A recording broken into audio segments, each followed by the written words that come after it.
Ito po yung sinagot niyang bahagi ng pahayag ni BP Sara. Ang mga totoong magnanakaw, hindi sa bangko ay pinapasok ang pera, kundi sa maleta. Di ba? Tama si BP Sara dyan eh. Okay, ito po ang sagot ni Auntie Claire. Bakit mo alam na hindi pinapasok sa bangko yung pera? Di ba? Tinatanong, maangan eh. Etong visit dito kay Auntie Claire eh. Alam niya naman po yan, nagaganap talaga eh. Yung mga manliling lang na tao, maangan, di ba? Kunwari, walang alam. Auntie Claire, kaya ako natututo madalas. Nagtatanga-tangahan ako nung naggagawa po ako ng t-shirt, tumatambay lang ako. Alam niyo yung masarap kasi turuan yung mukhang tanga kaysa yung mga taong nagmamagaling. Di ba, kunwari magpapaturo ka, paano tong ganito, paano? Tapos mas marunong ka pa sa... Meron po mga taong ganun eh. Ako very willing po kung nagtuturo sa mga taong yung gusto matuto. Pero yung mga taong nagpapaturo pa lang, mas magaling na sa akin. Putang, nagpapaturo ka pa lang, mas, sa isip ko lang yun. Di ikaw na lang, tuklasin mo na lang. Ako, ginagawa ko yan. Gumagawa ko ng ID, gumagawa ko ng t-shirt, nagtatatak ako ng t-shirt. Pupunta ako rin sa Matambay. Paano yan? Paano ginagawa? Parang tanga ka. Gustong-gusto yung turuan ng mga tao yun eh. Yung magalang ka na tatanga-tanga ka. Mas gusto ng tao yun. Ayaw ng mga tao yun, lalo na yung mga skills sa kamay. Yung mga mapagmarunong. Kaya mukhang tanga, ganun pala yan. Tuwan-tuwa sila doon pagka, ganito lang yan. Tapos pag may ganitong problema, ganito gawin mo. Ganyan pala yan. Dapat na-appreciate mo yung tinutulong nila.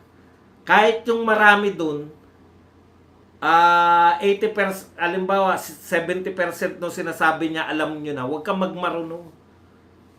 Kasi hindi ka natuturuan pag, di ba ganito, mas marunong ka pa. O, di ka na.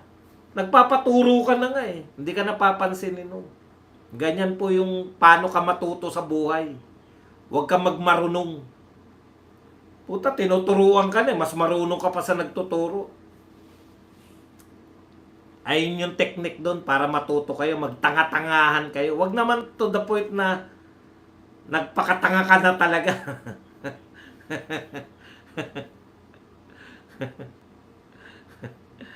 Eto ginagawa ni Auntie Claire, ginagawa tayong bobo nito eh. Sabi ni Auntie Claire dyan sa sinabi ni BP Sara, bakit mo alam, hindi pinapasok sa bangko yung pera? Kaya ba wala kang cash on hand since 2019 to 2024? Alam mo Auntie Claire, bakit niya alam na pinapasok sa maleta at hindi sa bangko? Auntie Claire, nilihim ba yung ni Gutesa? Kay Gutesa natin nalaman yan, yung maleta, di ba? Nilihim ba yan? Wala ba nakakaalam? Hindi ba sa hearing natin narinig yan? Auntie Claire, nilihim ba ni Gutesa yung kanyang testimonya na sila ay nagde-deliver ng maleta? Alam ng lahat ng tao yan, Auntie Claire eh. Bukod kay Gutesa, sinundutan pa to ng Brave 18. Sinabi nila, mali-maletang pera yung kanilang mga dinideliver. Nilihim ba yan? Wala ba nakakaalam yan, Auntie Claire? Nagtatanga-tangahan ka eh. Yan ang problema sa'yo. Nagtatanga-tangahan ka, akala mo magiging matatanga mo kami. Napanood ng lahat ng Pilipino, yan na yung mga magnanakaw, cash basis. Hindi sila sa bank.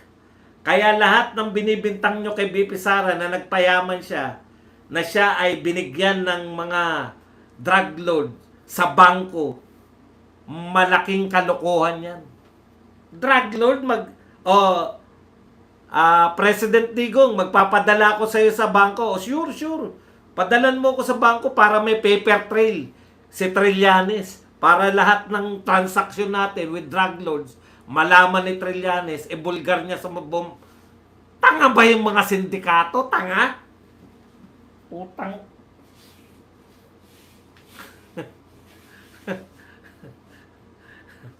Magnanakaw si BP Sara, dinaan niya sa bangko. Ito yung sabi ng AMLAC, yung bangko. Tanga ba yung mga... Tanga ba kami para maniwala sa inyo? Kung ikaw, nakababad ka sa social media, Nakikipagbalitaktakan ka sa mga taong hindi mo kakilala araw-araw. Tapos sinasabi mo pa rin na bilyonarya si BP Sara.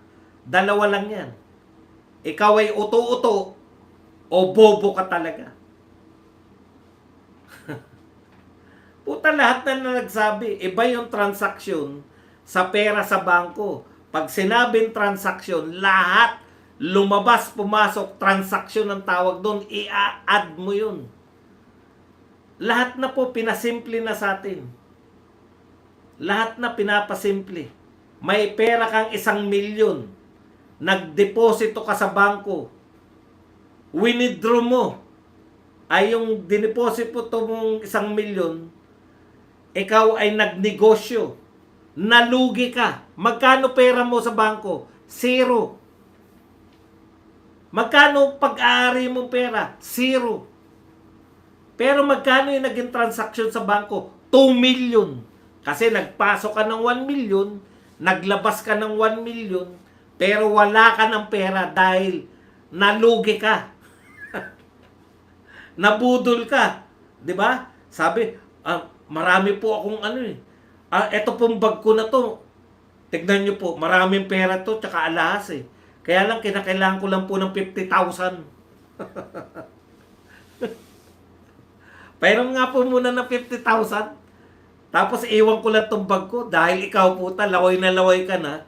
Alahas at pera, dami nito. 50,000, nagbigay ka, di ba? Kaya hindi ako naniniwala dyan sa nabudol na natulala sila. Hindi po kayo natulala. Tinakam kayo sa pera. May isang bag po akong pera dito. Eh kung ikaw hindi ka natakam sa pera, iiwan ko muna sa inyo kasi may bibilin lang po akong cellphone. Pengin muna 50. Kung hindi ka natakam sa pera, dapat sinabi mo, bakit ka pa manghiram sa akin? Bago mo iwan yung bag, kumuha ka muna ng 50,000. Bago ka, yun ang ipambili mo. O, di kukunin niya na yung buong bag niya at hindi ka na ibubudol. Marami pong nabubudol dahil ganun. Pinakitaan ka, pera po to, isang bag po yan. Marami pang alasya. Nagmamadali lang po ako eh. Pengi po 50 muna, may bibilin lang ako rito. Pero iiwan ko to. Yung milyon-milyon kong cash, iiwan ko yan sa inyo. Budol lang putang. Natulala ako eh. Sabi sa pulis, natulala po ako, galing po mag-sales ako. Ginamitan po ako ng may parang pinaamoy sa akin eh. Putang pinaamoy, utot mo. Hindi ka pinaamoy, tinakaw ka sa pera. Tinakaw. Okay. Auntie Claire, kayo po, ganun po yan. Hindi po kayo binubudol. Nagpapabudol kayo sa mga tukmol. Hindi nyo naintindihan yung transaksyon tsaka yung pera talaga. Okay, eto pa si Heidi Mangku. Si Heidi Mendoza, kilala nyo na to, mukhang magkukulam. Dito naman po siya nag-react.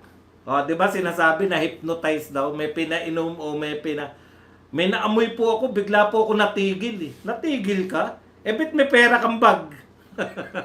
Iniwan. Kaya ka hindi nakapag-isip dahil yung iniisip mo na puta, pera to, milyon ang halaga nito. Ha? Itatakbo ko to. Itatakbo mo yan. O ikaw, tinakbo. Teka Badong, bakit mo sinabi na nabudol kayo kay BBM? Oo nga, no? Na-hypnotize kami. Okay, punta po tayo rito. Ang sunod-sunod na aligasyon sa kaso at kaso laban sa akin ay nagsimula sa panahong tumanggi akong pumirma sa isang pambansang budget na hindi ko kayang ipagtanggol sa taong bayan. Yan po, di ba? Ginawang kontrobersya ni Heidi Mangku. Yung mga wala pong ideya, pakita ko lang po sa inyo si Heidi Mangku para naman po magka-ideya kayo kahit papano. Yan po si Heidi Mendoza. Naalala niyo yan? Yan po yung umiyak-iyak doon kay Corona. Siya po ang isa sa mga pangunahing testigo laban kay Corona.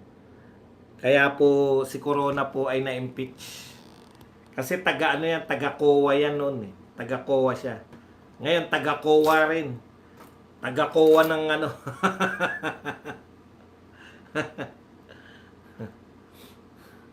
Okay, ito po. Hindi po na-hypnotize yan, mangkukul. Mangko lang talaga itsura niyan. Ito po sabi ni Heidi Mangku.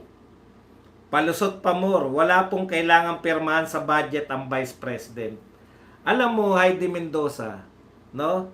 Hindi ko maintindihan kung talagang pati ba naman yan. Ito po as DepEd Secretary, Sara has had to sign and endorse the agency's budget and defend it in Congress.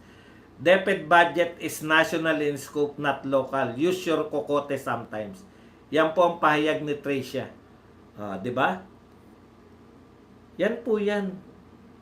Huwag po kayong manlilin lang ng tao.